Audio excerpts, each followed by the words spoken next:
हाँ जी। तो कल वाली क्लास में तो अपन ने 1909 का एक्ट ही पढ़ा था। तो लो एक्ट का मैं फटाफट जल्दी से रिवीजन करवा देता हूँ एक बार आपको। तो 1909 का एक्ट पहले तो हमने पढ़ा कि उसका एक नाम और है, या तो उसको कहते हैं भारत परिषद अधिनियम, काउंसिल ऑफ इंडिया एक्ट, या उसको कहते हैं मार्ले मिंटो सुधार। मार्ले कौन था? तो सेक्रेटरी ऑफ इंडिया था, लंदन में बैठता था। मिंटो कौन था? गवर्नर जनरल था, कलकत्ता के अंदर बैठा करता था। क्यों लेके सुधार लाने की जरूरत क्यों पड़ी? मैंने बताया था पिछले जो सुधार थे, पिछले जो रिफॉर्म्स 1892 में करवाए गए थे, लंबा टाइम हो गया था, कांग्रेस डिमांड कर रही थी। नरमपंथियों गर्मपंथियों में जब खाई बढ़ गई थी तो सरकार चाहती थी कि नरमपंथियों को नजदीक लिया जाए, गर्मपंथियों को दबाया जाए, इसके लिए भी जरूरी थी। हिंदुओं को थोड़ा अलग किया जाए, मुसलमानों को हिंदुओं को अलग किया जाए, मुसलमानों को साथ लिया जाए, इसके लिए भी मुसलमानों को राजी करने के लिए भी एक्ट लाया गया। रिवोल्यूशनरी मूवमेंट शुरू हो गया था उनकी बातों को दबाने के लिए, ताकि जनता कहीं उनकी तरफ मुंह नहीं कर जाए। थोड़ा सुधार कर देंगे तो जनता राजी रहेगी अपने से, इसलिए भी वो सुधार कर दिए गए थे। स्वदेशी आंदोलन चल रहा था, अंग्रेजों को कहीं डर लगता था कहीं 1857 की क्रांति की सारी जनता लठ लेके बाहर नहीं आ जाए, इस वजह से भी उन्होंने सुधार कर दिया। क्या चेंज किए?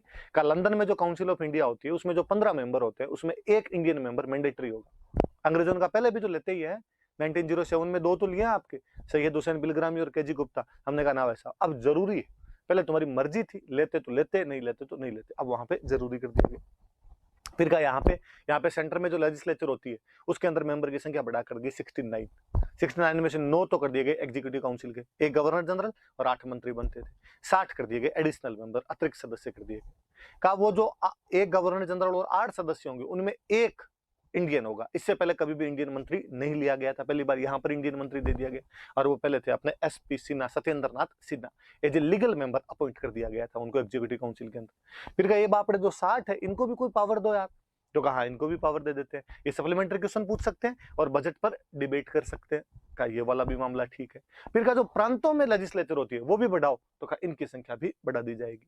और मुसलमानों को सेपरेट इलेक्ट्रोल दे दिया गया, 6 सीटें दी गई सेंटर में उनको, जिसका मतलब था कि उन क्षेत्रों से मुसलमान ही चुनाव लड़ेंगे और मुसलमान ही वोट देंगे, तो ये सेपरेट इलेक्ट्रोल था।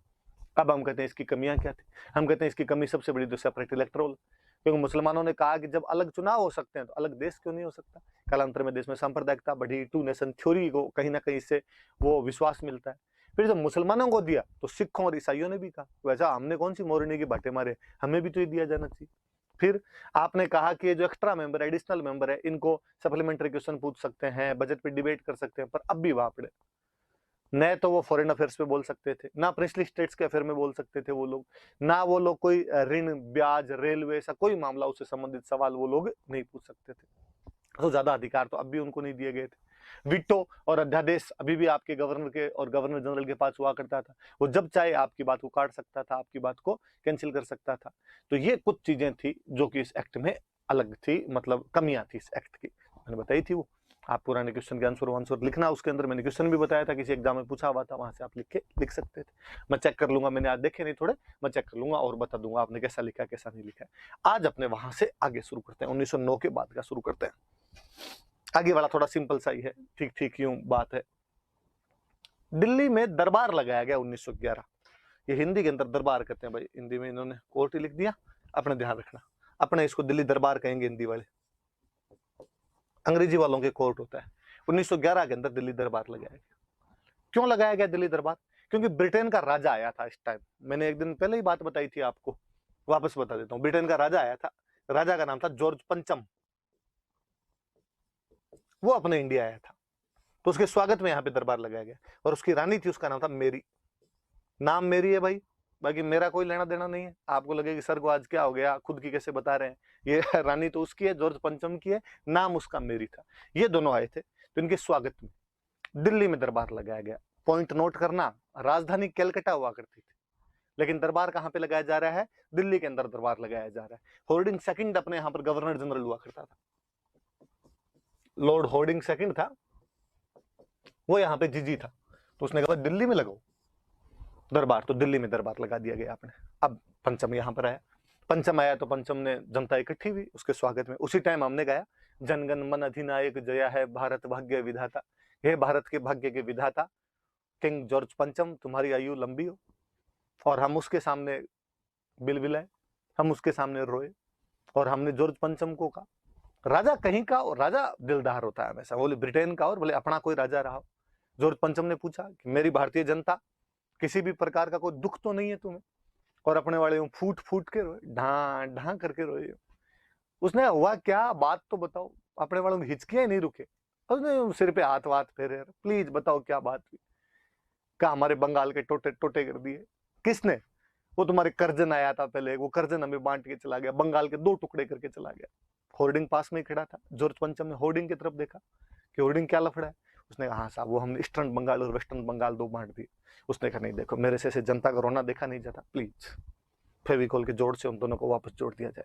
1911 में जॉर्ज पंचम घोषणा करते हैं कि पार्टीशन ऑफ बंगाल को कैंसिल किया जाता है। मुझे याद है बार आईएएस में क्वेश्चन था कि बंगाल विभाजन रद्द कब कर दिया गया था।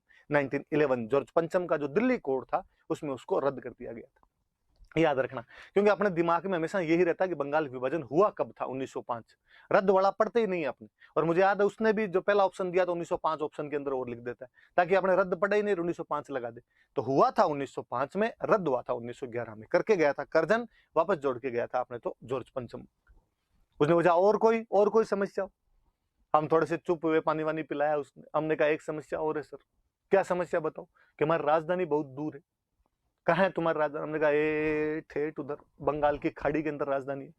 उसने होर्डिंग की तरफ वापस देखा कि होर्डिंग कहाँ रहते हो तुम? उसने कहा सर बात सही है आपकी, हम उधर, वो कलकत्ता है बंगाल की खाड़ी में, वहां रहते, एंड है इंडिया का उधर। इतनी दूर क्यों रहते हो? सर पहले वहीं आए थे शुरुआत के अंदर, बंगाल पे ही कब्जा किया था, तो फिर उसी को राजधानी बना लिया। तो मुझे यहाँ क्यों बुलाया? जहां हम अपने खड़े हैं ये कौन सी जगह है? ये भारत का दिल है, ये दिल्ली है, ये भारत का सेंटर है। तो उसने कहा राजधानी भी यही होनी चाहिए। जो हुक्म मेरे आका। और जॉर्ज पंचम घोषणा करके गए कि राजधानी को भी कलकत्ता से कहां लाया जाएगा? दिल्ली लाया जाएगा। दो चीजें की थी जॉर्ज पंचम 1911 के अपने दिल्ली दरबार में, 2 घोषणाएं करके जाते हैं। पार्टीशन ऑफ बंगाल को कैंसिल किया जाता है, आपकी राजधानी को कलकत्ता से कहां पर लेके आएंगे? हम दिल्ली लेके आएंगे। तो याद रख लेना भाई जॉर्ज पंचम की क्या क्या घोषणाएं थी। और उसी टाइम जॉर्ज पंचम के स्वागत के अंदर ही हमने बॉम्बे के अंदर बनाया था गेटवे ऑफ इंडिया। दिल्ली में तो अपने इंडिया गेट, और बॉम्बे में है गेटवे ऑफ इंडिया। वो जो बॉम्बे वाला गेटवे ऑफ इंडिया है वो जॉर्ज पंचम के स्वागत में बना था।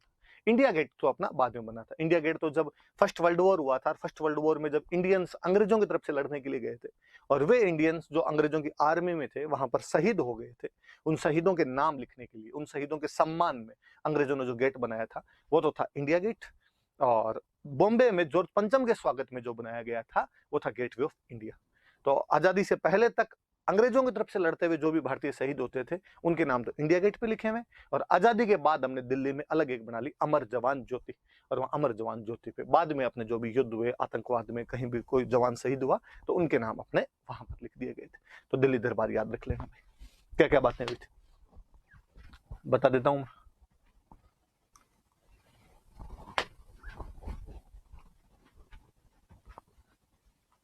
लिखा हुआ है दिल्ली दरबार का आयोजन ब्रिटिश किंग जॉर्ज पंचम और उसकी रानी मेरी का स्वागत करने के लिए किया गया था। बंगाल विभाजन रद्द कर दिया गया था, राजधानी को कलकत्ता से दिल्ली लेकर आए थे। उसी समय उनके स्वागत के लिए बॉम्बे में गेटवे ऑफ इंडिया, एक साथ है भाई गेटवे, ध्यान रखना। क्या हुआ?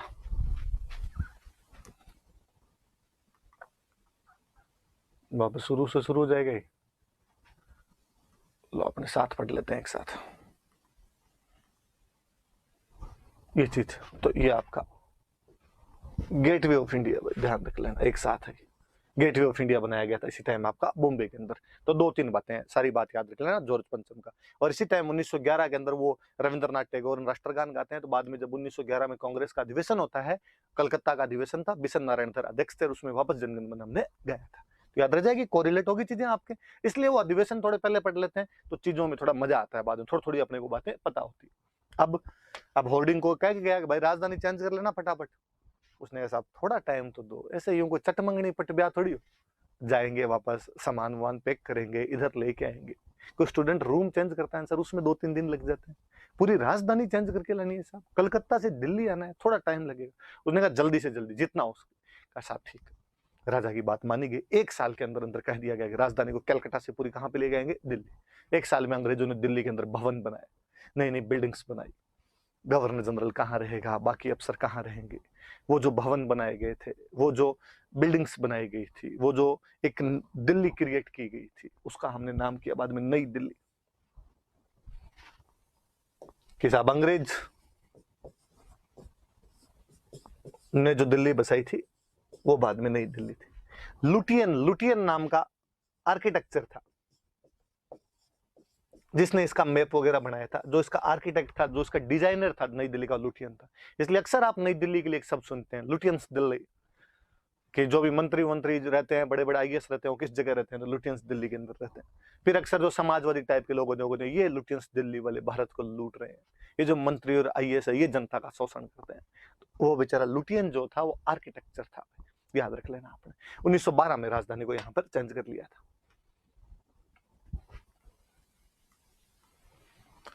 राजधानी को चेंज कर रहे थे 1912 के अंदर।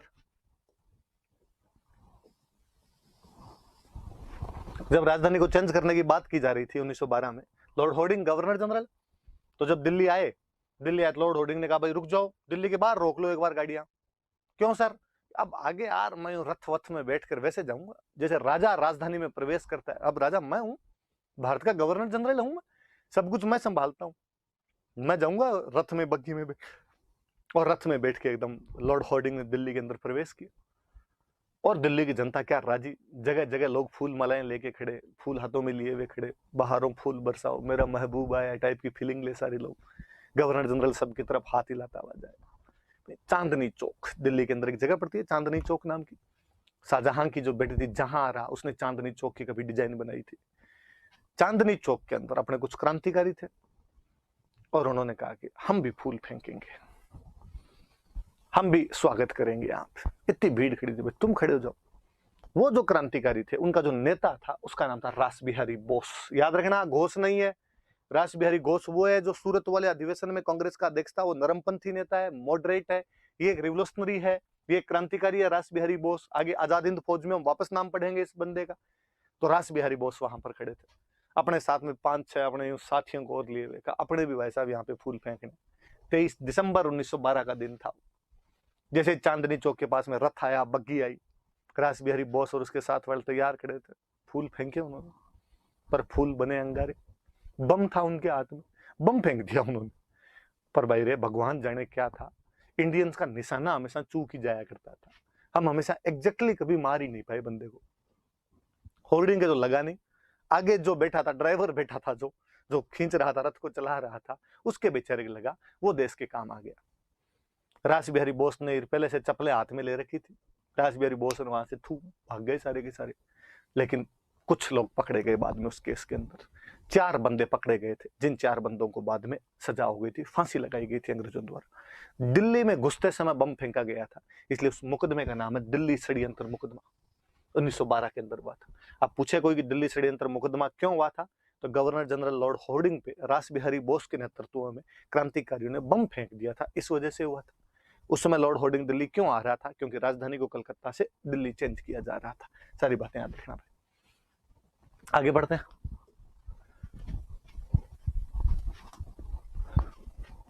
चार क्रांतिकारियों को इस मामले में फांसी दी गई।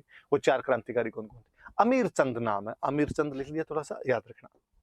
अमीर चंद, अवध बिहारी, बाल मुकुंद और बसंत कुमार, ये 4 लोग थे जो इस मुकदमे के अंदर पकड़े गए थे और जिनको फांसी लगा दी गई थी। 4 लोगों को, डबल ए और डबल बी। मुझे याद है 2016 वाले प्री में ये कोई क्वेश्चन था, इनमें से दिल्ली षड्यंत्र मुकदमे में कौन सा शामिल नहीं था। 3 तो ये नाम लिख दिए थे, एक नाम लिख दिया था भगवती चरण बोहरा। तो याद रख लेना भाई, भगवती चरण बोहरा शामिल नहीं थे, बाकी वाले 4 थे। तो double A Amir Chand, Awadh Bihari, double B Bal Mukund और बसंत कुमार। हालांकि जब मैं राजस्थान जी के पढ़ाऊंगा तब मैं और बता दूंगा, अपने राजस्थान के भी एक क्रांतिकारी इनके साथ जुड़े हुए थे, पर बाद में वो पकड़े नहीं गए थे। पूरी जिंदगी उन्होंने अपनी बाद में फरारी के अंदर ही काट दी थी। जोरावर सिंह बारठ थे, वो भी इस मुकदमे से संबंधित थे, पर वो जब उधर अपने डिस्कस करेंगे तब बताएंगे। तो वो कभी गिरफ्तार नहीं हो पाए थे जोरावर सिंह बारठ। बाद में नाम वाम चेंज करके अपने इधर मालवा में वागड़ के अंदर इधर घूमते रहे थे। राजस्थान जी के पढ़ेंगे तब हम और बात कर लेंगे उसकी, उधर बात करेंगे। अपने पूरा परिवार ही उनका इसके अंदर शामिल था। आगे बढ़ते हैं। इसके बाद एक बड़ी जोरदार घटना, 2 एक साथ जुड़ी हुई घटना, याद रखना, दिल्ली दरबार और दिल्ली षड्यंत्र मुकदमा दोनों जुड़ी हुई चीजें। आगे एक बड़ी जोरदार घटना है, कामागाटा मारू प्रकरण। नाम से बड़ा ही जोरदार लगता है। कामागाटा मारू क्या नाम है, क्या हुआ था? वास्तव में कामागाटा मारू जो है एक जहाज का नाम, एक शिप है, एक जापानीज शिप था, एक जापानी जहाज था। चलो मैं क्वेश्चन पूछता हूं, आप अपने दिमाग में सोचो। देखिए अपने जो सरदार जी है, अपने जो पंजाबी लोग हैं, ये ज्यादातर कौन से देश में जाते हैं? कनाडा। ज्यादातर का डेरा वो ये कनाडा जाना होता है इनको। तो ये सरदार जी कनाडा आज से नहीं जाते हैं, ये सरदार जी कनाडा बहुत पुराने टाइम से जाते हैं। कनाडा की सरकार तंग आ गई इनसे, और कनाडा की सरकार ने कहा कि नहीं साहब, ये ज्यादा आने लग गए, इन पर रोक लगाई जाए। तो एक नियम लेके आए वो लोग, और नियम लेके आके कहा कि वे लोग जो इंडिया से चलने के बाद डायरेक्ट कनाडा आए, बीच में कहीं पे रुके ही नहीं, तब तो एंट्री मिल जाएगी, और यदि बीच में रुक रुक के आए तो इन लोगों को एंट्री नहीं मिलेगी।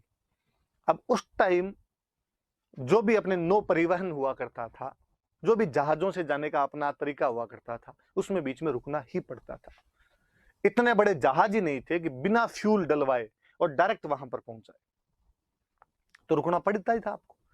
इसलिए वो ना नोमन तेल होगा, ना राधा नाचेगी, ना तो कोई डायरेक्ट आ पाएगा और ना ही अपने उनको एंट्री देनी पड़ेगी। पर इंडियंस कुछ नहीं कर रहे होते हैं, और किसी ने पता लगा उस रूल में कोई एक कमी थी, और उस कमी का सहारा लेके 35 आदमी घुस गए। 35 इंडियन थे, वो कनाडा चले गए। अब जैसे ही वो 35 गए, कनाडा वालों का ये कैसे आ गए? वो एक कमी थी, ये उस कमी के तहत आ सकते हैं ऐसे, कोई कमी दूर करो, कमी दूर करो। उन्होंने वापस अपना कानून और ढंका किया, इस बार कोई कमी नहीं, इस बार तो कोई लूप होल छोड़ा ही नहीं है, कोई नहीं आ सकता, किसी भी तरीके से नहीं आ सकता। अब कनाडा ने तो अपना रूल चेंज कर लिया, उस कमी को दूर कर दिया।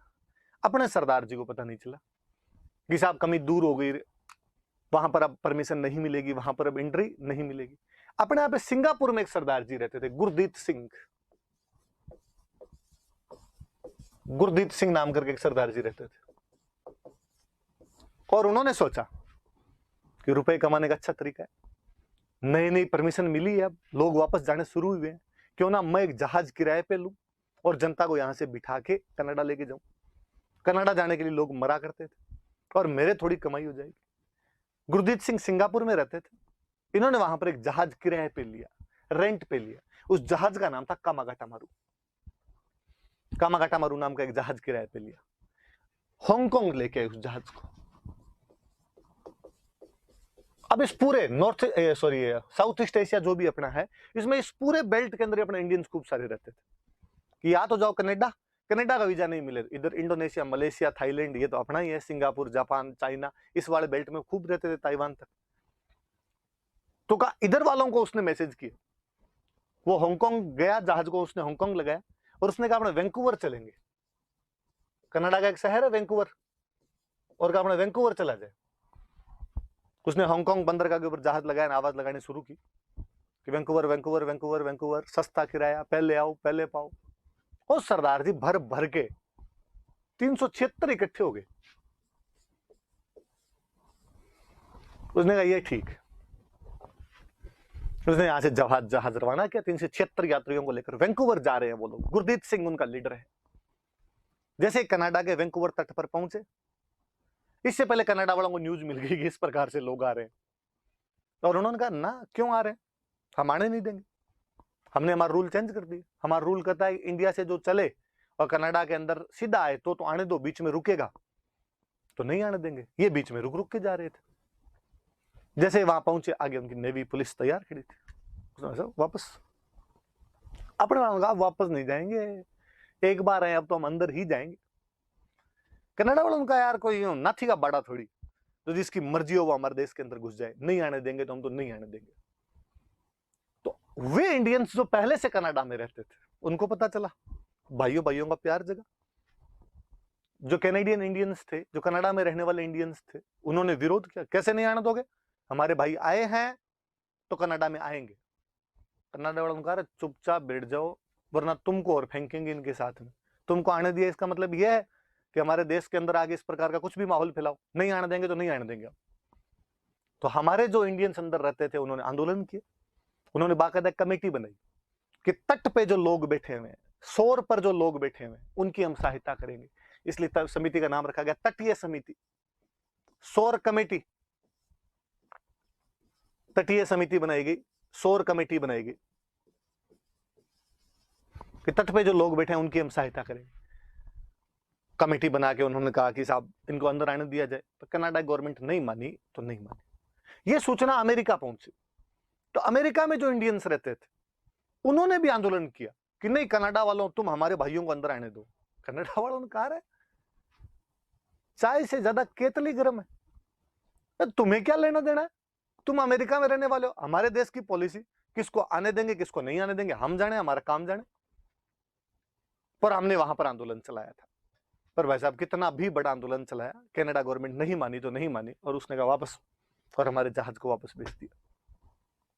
हमारा जहाज वहां से वापस आ रहा था, रास्ते में जापान का एक बंदरगाह पड़ता है याकोहामा, याकोहामा नाम करके एक बंदरगाह पड़ता है जापान का, फ्यूल के लिए याकोहामा रुके। तब तक फर्स्ट वर्ल्ड वॉर शुरू हो गया, और फर्स्ट वर्ल्ड वॉर शुरू हुआ तो फर्स्ट वर्ल्ड वॉर में ब्रिटेन और जर्मनी एक दूसरे के खिलाफ लड़े, और जर्मनी ने एक एजेंडा अपना रखा कि समुद्र में इंग्लैंड का झंडा लगा हुआ कोई जहाज दिख जाए तो समुद्र में डुबो दो। अपने वाले कामागाटा मारू पे झंडा तो इंग्लैंड का लगा, तब हम अंग्रेजों के दिन ब्रिटिश इंडिया हुआ करता था, झंडा तो उनका लगा के जाना पड़ता। और बेचारे गोरे भले, उनको पता चला यार अपने वो कुछ लोग कनाडा गए थे वो वापस आ रहे हैं, अभी तक याकोहामा पहुंचे हैं, जर्मनी वालों को पता चल गया तो उल्टा लटकाएंगे, समुद्र के अंदर ही जल भस्म कर देंगे इन सबको। और उन्होंने मैसेज किया कामागाटा मारू के पायलट को, उसका जो कैप्टन था उसको, का जितना जल्दी हो फटाफट कलकत्ता, अब बीच में मत रुकना, इधर उधर मत जाना कहीं पर, ये इंडियंस है, इनकी सुरक्षा की जिम्मेदारी हमारी है, ये हमारी पब्लिक है, इनकी रक्षा करने की जिम्मेदारी हमारी है, जल्दी से जल्दी यहां लेके आओ। और वो सबको वहां पे लेके आया। कलकत्ता में अपने एक बंदरगाह हुआ करता था बजबज, उस बजबज बंदरगाह पे लेके आया। आगे अंग्रेज तैयार खड़े थे चेक करने के लिए, सारे पहुंचे कि नहीं पहुंचे, कहां कहां से गए थे, पासपोर्ट चेक कराओ, इमिग्रेशन वाले तैयार रहते थे। अपने वालों को पुलिस देखते डर लगा, अपने वालों को लगा यार पुलिस मारेगी, फिर किसी ने कहा बंदरगाह का नाम बजबज है, तो किसी ने भजबज ही सुन लिया उसको, भागो यहां से, भागे उतरते ही। भगदड़ में 18 लोग देश के काम आ गए, 18 लोग भगदड़ में शहीद होते हैं। ये कामागाटा मारू घटना थी। पर हम कहते हैं कि इस घटना की वजह से भारतीयों में राष्ट्रवाद की भावना का संचार, नस्लिज्म भारतीयों के अंदर आया। भगवान जाने कैसे आता है, मैं कभी समझ नहीं पाया, आपके समझ आए तो आप समझ लेना। पर अपने को लिखना यही है कि कामागाटा मारू की जो घटना थी उसकी वजह से भारतीयों में किसका संचार हुआ था, राष्ट्रवाद का। और हमें पता लगा कि देखो साहब कनाडा की सरकार हमसे कितना भेदभाव करती, गोरे जो लोग हैं हमसे कितना भेदभाव करते हैं। और हमने इसके लिए जो कमेटी वगैरह बनाई थी उसका नाम क्या था, सौर कमेटी था। आगे पूरा लिखा हुआ है, सौर कमेटी सदस्य वगैरह यहाँ जगह नहीं बची, मैं आगे बता देता हूँ आपको, लिखा हुआ है, पूरा पढ़ लेते हैं अपने, पूरा लिख लेता हूं मैं एक साथ।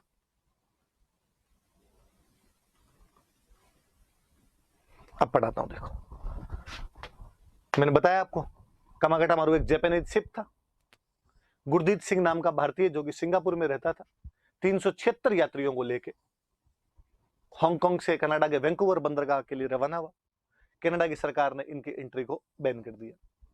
तो कनाडा में रहने वाले जो इंडियंस थे उन्होंने इसका विरोध किया, एक सौर कमेटी बनाई, तटीय कमेटी बनाई उन्होंने। तटीय कमेटी में कौन कौन, तो पूरा सर्वधर्म संभाव का ध्यान रखा, सेकुलरिज्म का पूरा ध्यान रखा।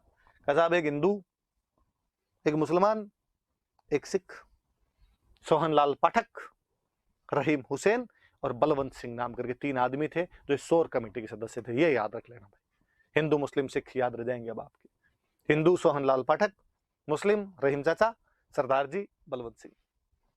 ये कनाडा में रहने वाले वे भारतीय हैं जो तट पर बैठे हुए भारतीयों के लिए आंदोलन कर रहे हैं, इसलिए उन्होंने तटीय समिति बनाई थी। पर उन्होंने नहीं सुना तो नहीं सुना, जहाज अपना वापस भेज दिया। क्या करते, जो अमेरिका में इंडियंस रहते थे उन्होंने भी इसका विरोध किया। अमेरिका वालों के मैं नाम लिखा देता हूं, वैसे कोई पूछेगा तो नहीं, पर फिर भी थोड़ा नाम याद रख लें। एक का नाम था रामचंद्र, जो नेता थे वहां पर। एक का नाम था भगवान सिंह, तो भगवान रामचंद्र 2 तो याद रह जाएंगे।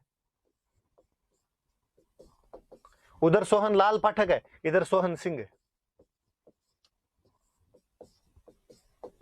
उधर रहीम हुसैन थे, इधर बरकतुल्ला थे। बरकतुल्ला कहां, वैसे तो अपने राजस्थान में तो सीएम हुए हैं, पर वो नहीं भाई, ये दूसरे। तो अब अमेरिका में रहने वाले इंडियंस जिन्होंने आंदोलन चलाया वो कौन कौन थे? तो बरकतुल्ला खान थे, रामचंद्र थे, भगवान सिंह थे। तो भगवान रामचंद्र दो तो याद हो ही जाएंगे, उधर सोहन लाल पाठक है, इधर सोहन सिंह है, और एक अपने बरकतुल्ला खान याद रख लेना। जहाज वापस जब आपके याकोहामा बंदरगाह पर पहुंचा तब तक फर्स्ट वर्ल्ड वॉर शुरू हो गया था, इसलिए जहाज को सीधा कलकत्ता आने का आदेश दिया, और बजबज बंदरगाह पर भगदड़ मची और उसमें 18 लोग क्या हो गए थे? शहीद हो गए थे। ये कामागाटा मारू की घटना है भाई। दिखा, इस घटना ने भारत में राष्ट्रवाद की भावनाओं को बढ़ावा दिया, अंग्रेजों के खिलाफ हमें भावनाएं आई भाई, सीधी सी बात ये है। देखो, मैं इस होम रूल शुरू करने से पहले और बताता हूँ। 3-4 साल पहले की बात है, मेरे फ्रेंड की शादी थी गंगानगर में, एक जगह पड़ती है राय सिंह नगर। मैं वहां राय सिंह नगर शादी के अंदर गया हूँ। वापस जब दूसरे दिन लौट रहा था तो इंटीरियर थोड़े गांव, बसें वसें थोड़ी कई बार गांव से बाहर जाती है, और कहा जयपुर की सीधी वाली जो बस है वो थोड़ी इतनी दूर से जाएगी। तो मुझे सुबह सुबह जो दोस्त था उसने वहां भिजवा दिया स्टैंड के ऊपर, मोटरसाइकिल पे उसका छोटा भाई छोड़ के चला गया। उनके ब्याह का काम था, तो मैंने कहा तू चला जा, बस आएगी मैं चढ़ जाऊंगा। बस आने के अंदर आधा घंटा पड़ा था, तो अपने वहां पे खड़े खड़े और सवारियां खड़ी थी, 2-4 यूं मकान सा बना हुआ था, उसके बाहर वहां पोस्टर से लगे हुए थे। अपने पोस्टर पढ़ने की आदत, नए लोगों से बात तो क्या करें, तो पोस्टर पढ़ने लग गए। एक पोस्टर के ऊपर लिखा हुआ कामागाटा मारू फुटबॉल प्रतियोगिता। अपने अंदर का इतिहास जगा कि कामागाटा मारू अपन ने भी तब पढ़ा था जब हिस्ट्री पढ़ने लगे थे, या कोई भी स्टूडेंट कामागाटा मारू तभी पढ़ता है जब वो हिस्ट्री पढ़ने लगता है, और तभी उसको पता चलता है कि यार एक जहाज का नाम है। ये ठेठ गंगानगर के इंटीरियर इलाके के अंदर ये कैसे, इन लोगों कैसे पता कामागाटा मारू क्रिकेट प्रतियोगिता? थोड़ा और ढंग से पढ़ा, 2-3 पोस्टर लगे हुए, कामागाटा मारू क्रिकेट प्रतियोगिता, कामागाटा मारू कबड्डी प्रतियोगिता। फिर उसको और ढंग से पढ़ा तो पता चला कि इस गुरदीप सिंह के जो रिश्तेदार है वो उस क्षेत्र में रहते हैं, वो लोग हर साल उनकी याद के अंदर वहां कामागाटा मारू के नाम से टूर्नामेंट्स का आयोजन करवाते हैं। तो भाई अपने भले ही नहीं जानते हो, पर देख लो इंटीरियर के अंदर इनको लोग जानते हैं। तो अब कामागाटा मारू आपको याद रहेगा, ढंग से याद कर लेना इस बात को, 50 शब्दों में मेंस में पूछ सकते हैं। अब एक नई घटना है, होम रूल आंदोलन। क्या हुआ देखो, मैंने एक बात बताई थी कि 1908 में जब तिलक गिरफ्तार कर लिए गए थे, 6 साल के लिए तिलक को जेल भेज दिया गया था। 1914 में तिलक वापस आए, और तिलक कोशिश कर रहे हैं कि उनको वापस लिया जाए, कांग्रेस के अंदर लिया जाए, क्योंकि तिलक एक बात जानते थे कि नेशनल मूवमेंट कांग्रेस के इर्द गिर्द घूम रहा है, कांग्रेस धुरी है, बिना कांग्रेस में शामिल हुए नेशनल मूवमेंट के अंदर भाग नहीं लिया जा सकता। पर नेशनल मूवमेंट कौन चला रहे?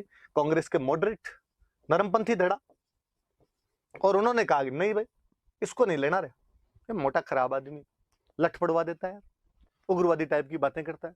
स्वराज मेरा जन्मसिद्ध अधिकार और मैं इसे लेकर रहूंगा। स्वराज तो आज मिले कल मिले, मार मार के यूं कमर सुझा देते हैं अंग्रेज, माथे फोड़ दिए थे पिछली बार इसके चक्कर में, इसको अपने लेना ही नहीं। फिरोसा मेहता और गोपाल कृष्ण गोखले दोनों नरमपंथियों के बड़े नेता, वो मना करे, बॉम्बे के बंगाल के जितने भी मॉडरेट थे वो मना करे, इसको नहीं लेना। तिलक को लगा हर पार नहीं पड़ेगी, इसलिए तिलक ने अपनी आवाज को थोड़ा डाउन किया।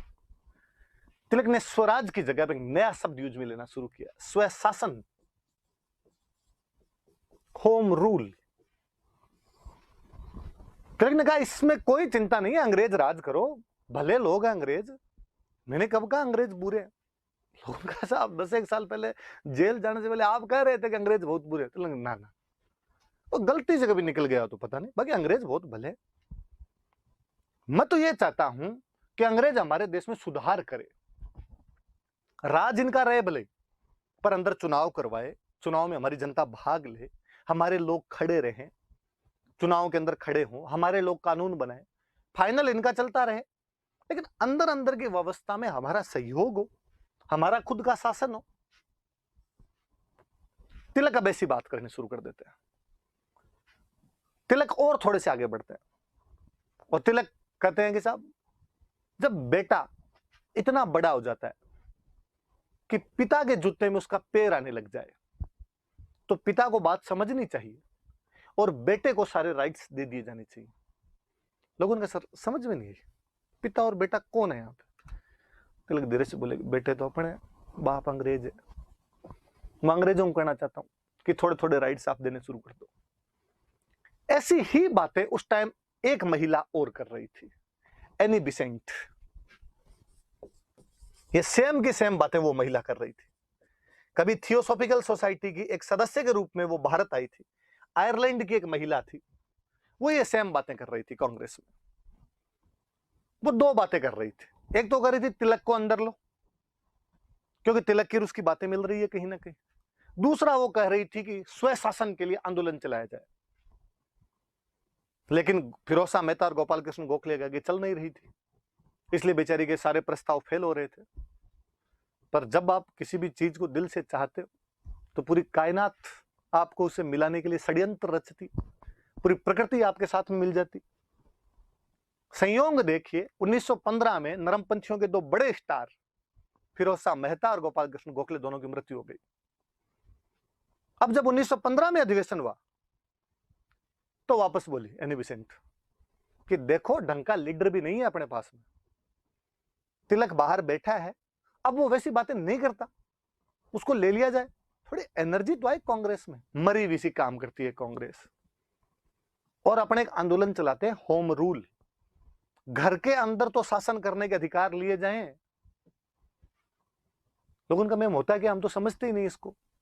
आपने कहां से सुना है? मैम ने कहा कि मैं आयरलैंड की हूं, आयरलैंड में भी पहले इंग्लैंड का अधिकार हुआ करता था, पर हमने इंग्लैंड को सीधा सीधा नहीं कहा कि तलाक तलाक तलाक, कि तुम जाओ और हम यहां पे राज करेंगे।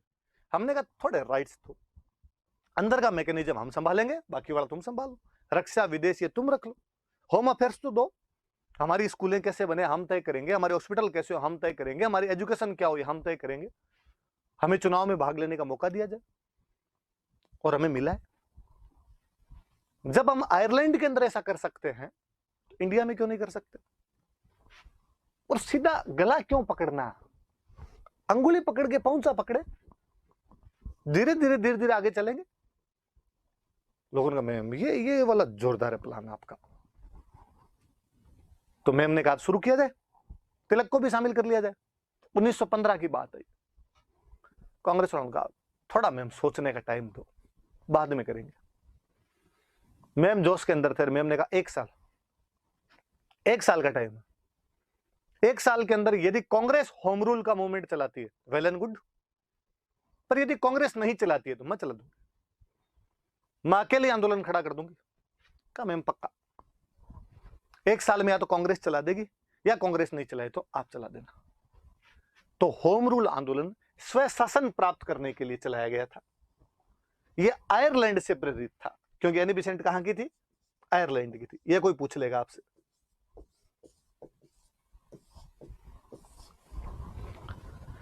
ये बातें तिलक ने सुनी, क्या कांग्रेस वाले सेशन में इस बार ये बातें हुई।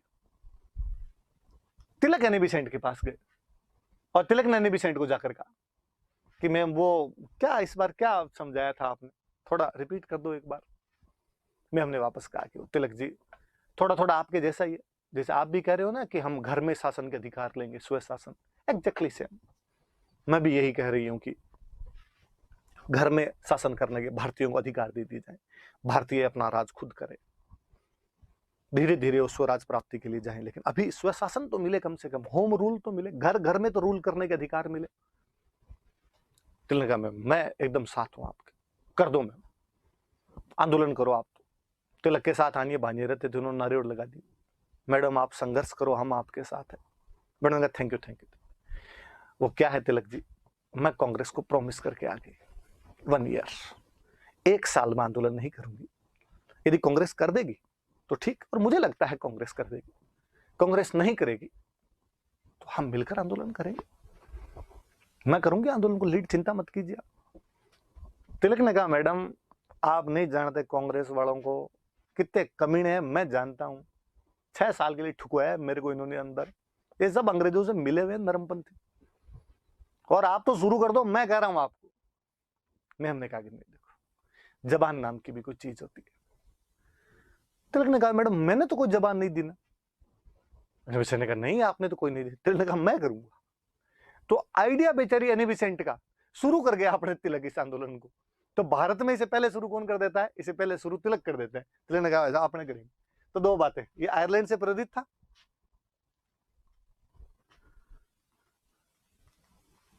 This movement was influenced from Ireland, Ireland से प्रेरित था। ऑब्जेक्टिव क्या था? To get self rule for Indians, भारतीयों के लिए स्वय शासन प्राप्त करना। तिलक और एनी बेसेंट ने इसे भारत के अंदर चलाया था, दोनों ने चलाया था। कैसे? अभी मैं बताता हूँ। तिलक चलाते हैं पहले। अब क्या, तिलक ने शुरू कर दिया इसको अप्रैल में, तिलक अप्रैल में शुरू कर देते हैं। तिलक ने कहा भाई अपना आंदोलन तो एकदम शुरू है।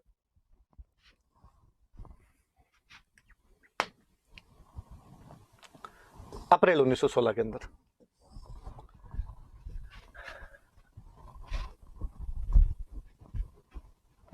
पूरा हटाना पड़ेगा। अब देखो तिलक की कई बातें एक साथ बताता हूं आपको। तिलक ने अप्रैल 1916 में इसको शुरू किया। तिलक ने कहा भाई हेडक्वार्टर कहां होगा? तिलक ने कहा वहां जहां मराठी ज्यादा रहते हैं वहां हेडक्वार्टर बनाया जाए। तो महाराष्ट्र में खूब रहते। तिलक ने कहा महाराष्ट्र तो अपना ही है, थोड़ा नया एरिया कैप्चर किया जाए। तो महाराष्ट्र में भी नहीं है, मराठी थोड़ा ज्यादा रहे। तो कर्नाटक की तरफ बेलगाम, मैंने दिन पहले ही बात बताई थी, उसने कहा अपना हेडक्वार्टर बेलगाम। अध्यक्ष किसको बनाया जाए? तिलक कट्टर हिंदू नेता थे, पूरी हिंदूवादी अप्रोच की, ओरिएंटल जो नॉलेज है उसकी बात करने वाला बंदा। पर यहां बंदा पूरी तरीके से लिबरल है। और बंधन का अध्यक्ष अपने तो ईसाई है, जोसेफ बैप्टिस्टा हुआ करते थे, ये अध्यक्ष है हमारे बैप्टिस्ट। जोसेफ को अध्यक्ष बना दिया गया ताकि लोगों में मैसेज जाए कि वास्तव में तिलक अब लिबरल होते जा रहे हैं। धर्म, जाति, लिंग, क्षेत्र, किसी के आधार पर अब तिलक के मन में कोई भी दुराग्रह नहीं है। तो साहब लो हम तो सेंटर भी बेलगाम बना देंगे, हम तो जो अध्यक्ष है वो भी जोसेफ बैप्टिस्टा को बना देंगे। इसका कहां चलाओगे? तिलक ने कहा एक तो महाराष्ट्र, ये तो अपने चलाना ही है वैसा का, पर बॉम्बे नहीं। ये शहर वाले है ना, अपने समझ नहीं आते, कूल डूड ये जानते तो है नहीं यार क्या होता है क्या नहीं होता है। अपने गांव में अपने लठमार टाइप के लोग वो अपने साथ है, वो आएंगे अपने साथ। कर्नाटका आ जाएगा का, मध्य प्रदेश इधर भी अपना असर है, मराठों का असर रहा है मध्य प्रदेश में, होलकर एंड ग्वालियर एंड सारे रहे, ये वाला भी अपने लेंगे। एक हैदराबाद के पास में एक जगह पड़ती थी बरार, बरार वाला मैटर अपने देखेंगे। ठीक है साहब आप ये देख लो। तो तिलक अप्रैल 1916 में शुरू करते हैं, जोसेफ बैप्टिस्टा को अध्यक्ष बनाते हैं, बेलगाम को मुख्य सेंटर बनाते हैं, बॉम्बे को छोड़ के महाराष्ट्र, कर्नाटका, मध्य प्रदेश और बरार का अपना कार्य क्षेत्र, जुरिडिक्शन एरिया ये था, इतने क्षेत्र में अपने आंदोलन करेंगे।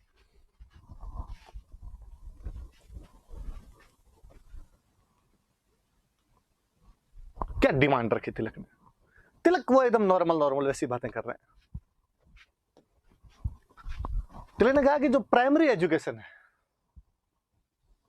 वो वर्नाकुलर लैंग्वेज के अंदर दी जानी चाहिए, मदर टंग के अंदर दी जानी चाहिए आपको। क्या साहब ठीक है, और क्या बातें होगी?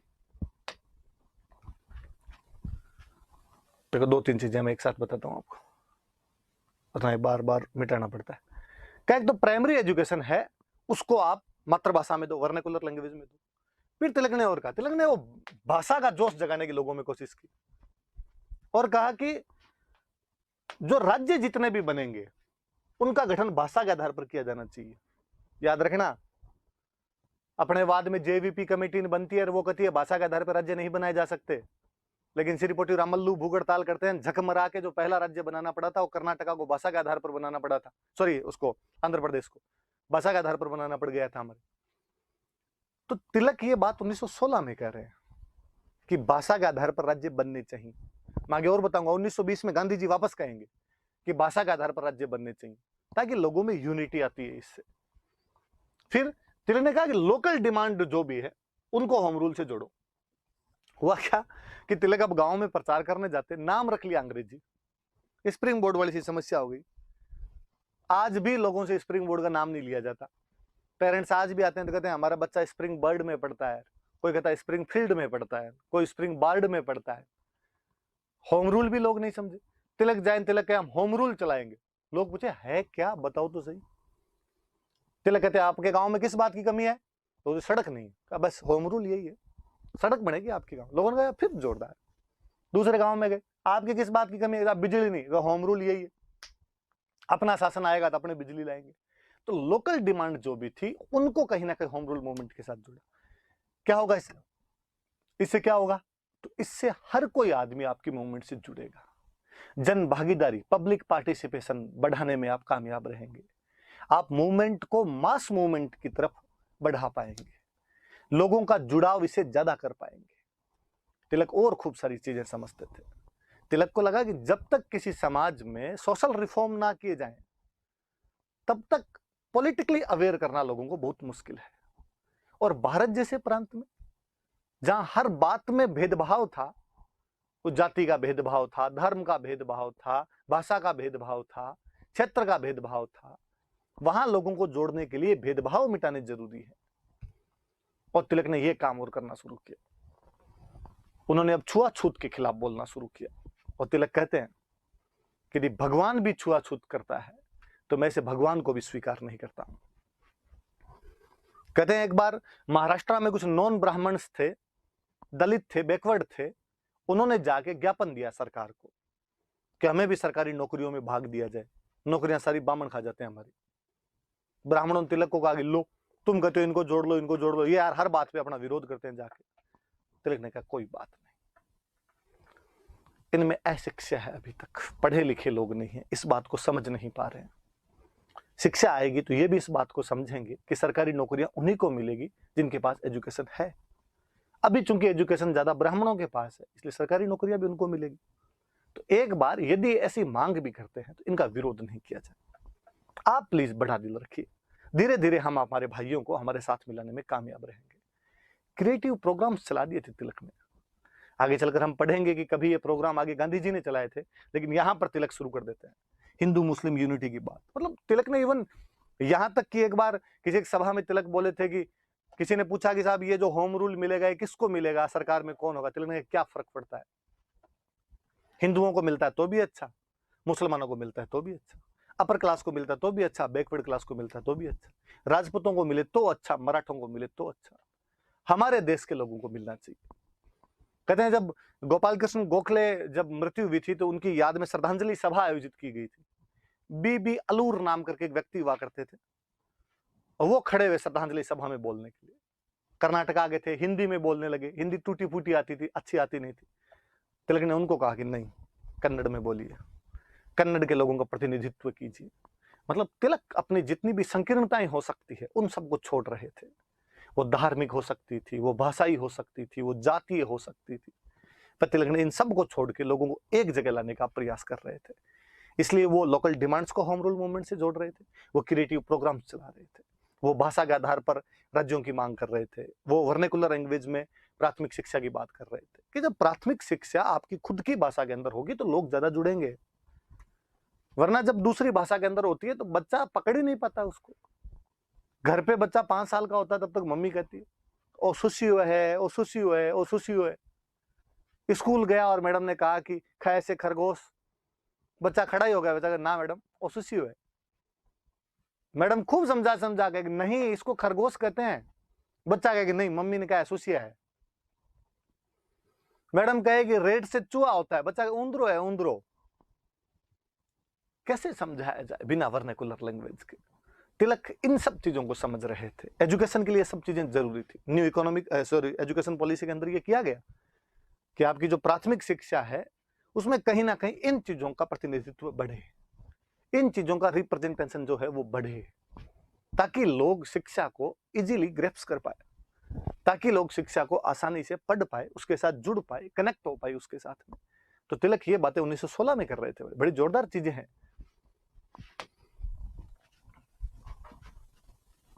तिलक ने अखबार पहले से निकालते थे, हालांकि तिलक पहले कोई बात नहीं है तो अपने यहां पढ़ लेते हैं। एक अखबार था उनका केसरी और एक अखबार था उनका मराठा।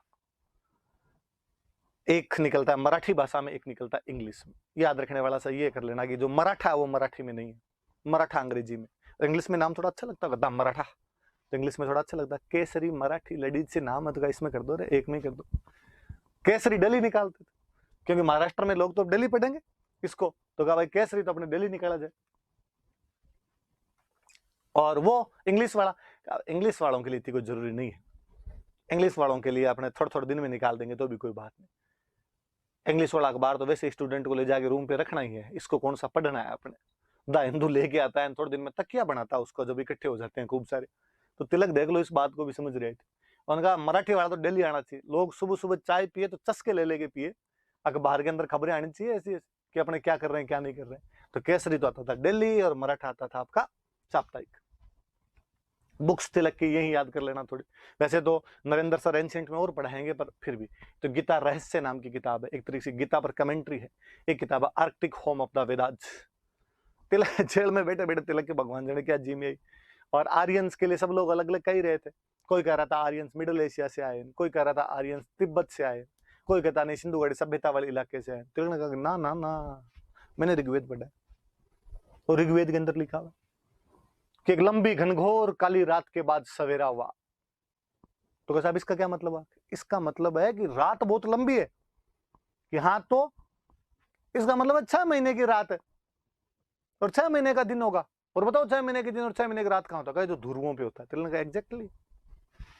वेद पढ़ने वाले जो लोग थे, वेदा वाले जो लोग थे, वो कहां से आए थे? तो कहा साहब वो यहां से आए थे। आप ये वापस शुरू करना पड़ जाता है यार।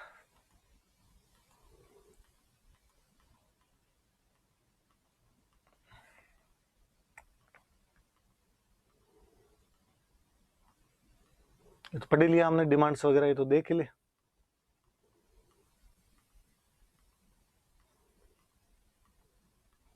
किताब और ये देख लेना भाई थोड़े।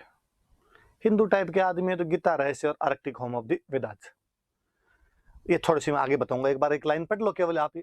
तिलक वैलेंटाइन शिरोल पर मुकदमा करने के लिए इंग्लैंड चले गए थे। आगे बताऊंगा मैं क्यों चले गए क्या नहीं चले गए, ये बार इतना याद रखना। किस पे मुकदमा करने के लिए चले गए? वैलेंटाइन शिरोल पे मुकदमा करने के लिए। कहां पर चले गए थे? इंग्लैंड चले गए थे बाद में। इसलिए उन्होंने होम रूल आंदोलन की जो लीडरशिप थी तिलक वाले की, वो खत्म हो गई थी। आगे वाला पढ़ेंगे तो बात समझाने में आसानी रहेगी थोड़ी। पढ़ लेना थोड़ा सा नाम अपने। अब आगे बढ़ते हैं। और वहीं तिलक की इंग्लैंड के अंदर 1 अगस्त 1920 को तिलक की वहीं पर मृत्यु हो जाती है।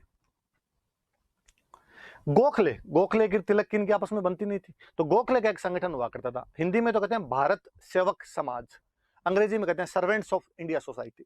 उसके जो मेंबर थे वो होम रूल आंदोलन से नहीं जुड़े, तो वो थोड़ा आपस में कम ही कनेक्शन था। तो उसके मेंबर्स वगैरह ने कहा भाई नहीं रे, हम तो इसके साथ आज जुड़े निकल जुड़े। तो इसको भारत सेवक समाज भी कहते हैं भाई अपने हिंदी में, ध्यान रख लेना। इंग्लिश में तो सर्वेंट्स ऑफ इंडिया सोसाइटी है, वो इंग्लिश में भी यही लिख सकता है, सर्वेंट्स ऑफ इंडिया सोसाइटी। तो याद रखना आपने, भारत सेवक समाज या सर्वेंट्स ऑफ इंडिया सोसाइटी।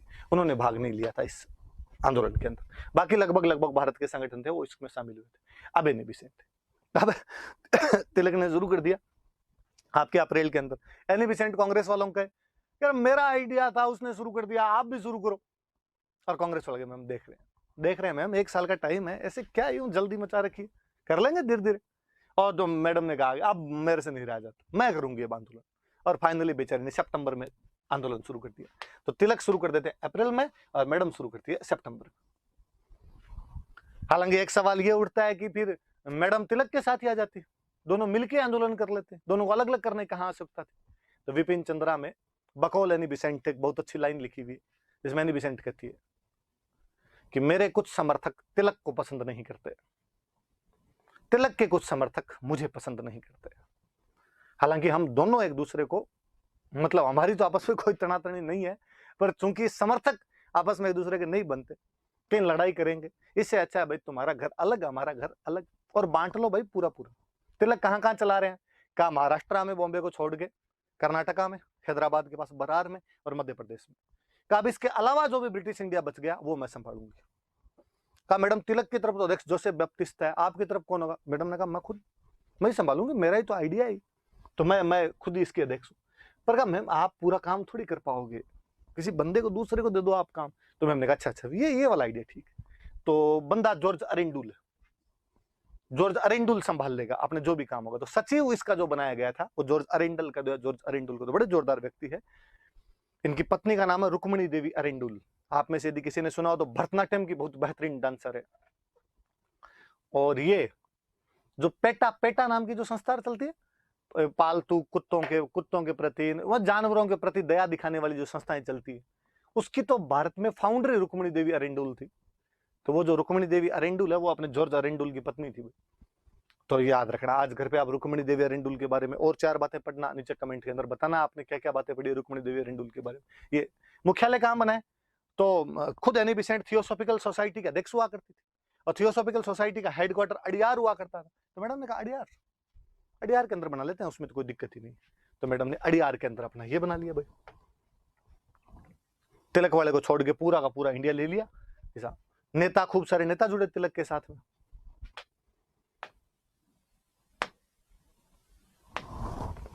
कौन नेता? जवाहरलाल नेहरू जुड़े, आपके मोहम्मद अली जिन्ना जुड़े, सुरेंद्रनाथ बनर्जी जुड़े, सीपी रामास्वामी अय्यर जुड़े, वीपी वाडिया जुड़े, ये सब एनी बेसेंट के साथ में जुड़े।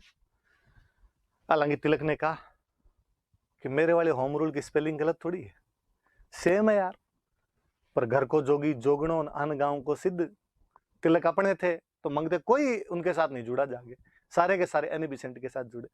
फिर गोरे रंग का भी फर्क पड़ता है, कहीं ना कहीं भारतीय मानसिकता थी, एनी बेसेंट को लगा कि हाँ मैडम की तरफ चले जाते हैं अपने।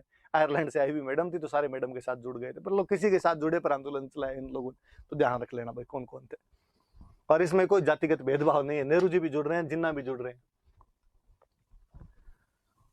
आंदोलन आगे बढ़ा, आंदोलन आगे बढ़ा, एनी बेसेंट ज्यादा पॉपुलर हुई। एनी बेसेंट पॉपुलर हुई तो सरकार ने एनी बेसेंट को गिरफ्तार कर लिया। हालांकि तिलक के खिलाफ भी वो दिया गया था, कारण बताओ नोटिस दिया गया था, सो कॉज नोटिस जारी किया गया था कि तुम्हें गिरफ्तार क्यों नहीं किया जाए। तो कहते हैं तिलक का मुकदमा जिन्ना ने लड़ा था। मुकदमा लड़ने में कोई भेदभाव नहीं है, जिन्ना वकील थे, जिन्ना ने कहा हाँ तिलक का मुकदमा मैं लड़ दूंगा, तो तिलक का मुकदमा लड़ने के लिए जिन्ना गए थे, तो जितवाया था तिलक को बाकायदा, और सरकार ने कहा था कि हाँ भाई नहीं गिरफ्तार किया जा सकता इस आदमी को ऐसे। पर एनी बेसेंट कर ही लिया। जब एनी बेसेंट को गिरफ्तार किया तो अपने फिर लोगों को गुस्सा आया, कहा मैडम को कैसे गिरफ्तार कर। सुब्रमण्यम अय्यर हुआ करते थे, उनके पास एक टाइटल था नाइटहुड, सर की जो उपाधि हुआ करती थी। उन्होंने कहा कि नहीं भाई, अवार्ड वोपसी गैंग उस टाइम भी हुआ करती थी, और सुब्रमण्यम अय्यर ने अपनी उपाधि लौटा दी कि नहीं, जो सरकार इस प्रकार से एनी बेसेंट को गिरफ्तार करती है उस सरकार की कोई भी उपाधि लेने के लिए मैं तैयार नहीं, मैं कोई उपाधि नहीं लूंगा उस सरकार की। हालांकि मन ही मन बैठे बैठे तिलक सोचे कि मैं 6 साल अंदर गया था यार, यहाँ तो अभी गिरफ्तार हुई, हाथों हाथ उपाधियां लौटा रहे हो, मैं अंदर गया, किसी नाखून नहीं कटाई तुमने पीछे, यहाँ बड़ी बड़ी बातें कर रहे हो। पर जो हुआ हुआ भाई, याद रखना सुब्रमण्यम अय्यर छोड़ गए थे अपनी उपाधि। एनी बेसेंट के समाचार पत्र कौन कौन से थे? एक न्यू इंडिया है और एक कॉमनवेल्थ है, 2 अखबार याद रखना भाई, न्यू इंडिया और कॉमनवेल्थ एनी बेसेंट के अखबार थे। उधर केसरी और मराठा, इधर ये है। अब इधर मैडम गिरफ्तार की हुई है, आंदोलन और जोर शोर से बढ़ रहा है। गिरफ्तार करने के बाद में ये नेहरू जी ये सब एक्टिव हुए थे, इंग्लैंड की सरकार को लगाया, मामला गंभीर होता जा रहा है। अंग्रेजों की सरकार में जो भारत के मामले संभालने के लिए मंत्री होता था, हमने पढ़ा था कि उसको हम भारत मंत्री कहते थे, या उसको हम सेक्रेटरी ऑफ इंडिया कहते थे, भारत सचिव कहा करते थे, वो हुआ करते थे मोंटेग्यू। और मोंटेग्यू ने घोषणा की 20 अगस्त 1917 को मोंटेग्यू घोषणा कर देते हैं, तो अगस्त में घोषणा की गई, इसलिए इसको अगस्त घोषणा भी कहा जाता है। और उन्होंने कहा कि धीरे धीरे भारत को स्वशासन दिया जाएगा, ग्रेजुअली भारत को होम रूल दिया जाएगा। और जैसे ये कहा, एनी बेसेंट ने ताली बजा दी, शाबाश, हम इसी के लिए तो आंदोलन कर रहे थे, और सरकार देख लो झुक गई है, घुटनों पर आ गई, और दे दिया हमें होम रूल, दे दिया गया है। तिलक को लोगों ने जाके पूछा कि सर होम रूल की घोषणा कर दी गई, आपका क्या कहना है इस पर? तिलक ने कहा ना ना, नहीं मानते भाई साहब,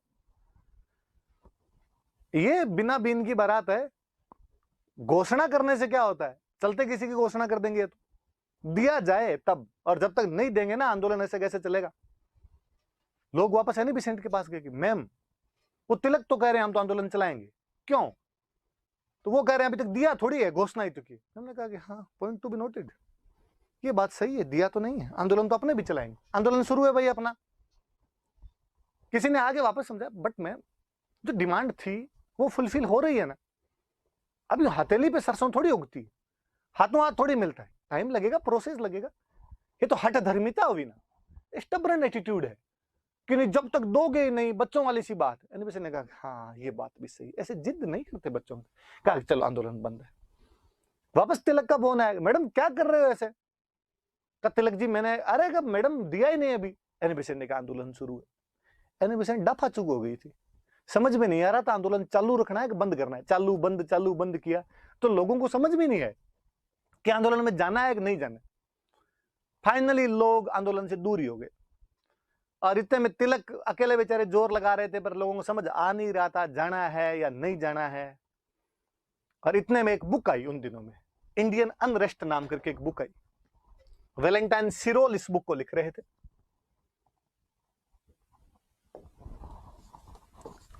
अभी जो मैंने नाम बताया था आपको, ये वैलेंटाइन डे वाला ही वैलेंटाइन है भाई। वैलेंटाइन सिरोल ने बुक लिखी, बुक का नाम था इंडियन अनरेस्ट। भारत में अशांति, और वैलेंटाइन सिरोल ने कहा कि भारत में अशांति 2 लोग फैला रहे हैं, का साहब कौन का एज एन ऑर्गेनाइजेशन, एक संगठन कोई जो भारत में लोगों को भड़का रहा है, तो वो संगठन है आर्य समाज। ये जब आर्य समाज वाले भड़का रहे हैं। एज एन इंडिविजुअल तो ये मोटा तिलक ये भड़का रहा है। उसने कहा फादर ऑफ इंडियन अनरेस्ट है, भारत में अशांति के जनक है। कौन कौन? संगठन के रूप में लो तो आर्य समाज, याद रखना आर्य समाज का उसने दयानंद सरस्वती नहीं कहा। दयानंद सरस्वती खूब पहले 1883 के अंदर ही उनका डेथ हो गई थी। तो संगठन के रूप में लो तो आर्य समाज, व्यक्ति के रूप में लो तो तिलक। और तिलक को जब पता चला कि मेरे बारे में ऐसा लिखा है, उधर आंदोलन खत्म हो ही रहा था, लोग आने वैसे ही बंद हो रखे थे। तिलक को लग रहा था बेइज्जती होती, डेली नहा धो के धोली धोती पहन के बैठते हैं, आता कोई है नहीं। और तिलक ने एक दिन अपने समर्थकों को बुलाया और बुला कर आपने वो बुक आई एक पढ़ी कि नहीं पढ़ी? लोगों का नहीं साहब मैंने तो नहीं पढ़ी ऐसे। तिलक ने कल मैं लिखूंगा केसरी के अंदर, उन्होंने मेरे बारे में कितना खराब खराब लिखा है। मेरे बारे में उसमें लिखा है कि मैं भारत में अशांति फैला रहा हूँ। लोगों का बात सही है। अरे काहे की सही है, मैं काहे की अशांति फैला रहा हूँ? लोगों का चलो आप करे सही नहीं है तो क्या किया जाए, का मुकदमा करेंगे इस पे। लोगों का मुकदमा खुदमा छोड़ो, ठोकते हैं पकड़ के इसको। आप तो भाई साहब एक बार इशारा कर दो, इसका वैलेंटाइन डे नहीं मना दे तो हम मराठी मानुस नहीं है। तिल ने कहा मंगता हूं, यहां नहीं रहता हूं, इंग्लैंड रहता है। तो फिर तो दिक्कत है सर, इंग्लैंड तो जाएंगे कैसे, कोई पूना नागपुर हो तो जाके कूट काट के भी आ जाए। तिल ने कहा पर ऐसे कूटने से नहीं होता है, मैं जाऊंगा केस करूंगा उसके खिलाफ, गिरफ्तार करवाएंगे। कहा साहब फिर आंदोलन का क्या होगा? तिलक ने कहा कि आप तो ये बताओ, आंदोलन जरूरी है, इज्जत जरूरी है? कहा लोग इज्जत में कोई खिलवाड़ नहीं होना चाहिए, आंदोलन 4 और कर लेंगे बाद में जाके। तिलक ने कहा तो इज्जत बचाने के लिए वैलेंटाइन सिरोल पर मुकदमा करना जरूरी है। तो तिलक वैलेंटाइन सिरोल पर मुकदमा करने के लिए गए लंदन। मुकदमा लंबा चला, डोकरे को इंग्लैंड में रस आए, ठंडी जलवायु में मजा आया, बुढ़ापे में थोड़े भले दिन देखे। तिलक ने कहा अपने इधर ही अच्छे हैं। उधर ही 1 अगस्त 1920 को बाद में तिलक की आपके मृत्यु हो जाती है। तो एनी बेसेंट आंदोलन वापस ले लेती है। तिलक मुकदमा करने के लिए, वैलेंटाइन सिरोल पर मुकदमा करने के लिए इंग्लैंड चले जाते हैं। तो आंदोलन जो था वो अपने आप ही समाप्त हो गया। न तो आंदोलन अपने रिजल्ट को प्राप्त कर सका था और लीडरशिप लेस और हो गया था। इसलिए हम कहते हैं कि होम रूल आंदोलन एक परिणाम विहीन और नेतृत्व विहीन आंदोलन बन गया था लास्ट में, कि लीडरशिप भी चरमरा गई थी। लीडरशिप चरमरा गई तो लोग धीरे धीरे रहने बंद हो गए और हाथों हाथ अंग्रेजों ने भी इतना बड़ा भले घोषणा कर दी हो, पर इतना ज्यादा भी अंग्रेजों ने भारत को कुछ नहीं दिया था। ये होम रूल आंदोलन था भाई, याद रखना। भारत में कैसे कैसे क्या क्या हुआ था उसके बारे में हमने पढ़ा।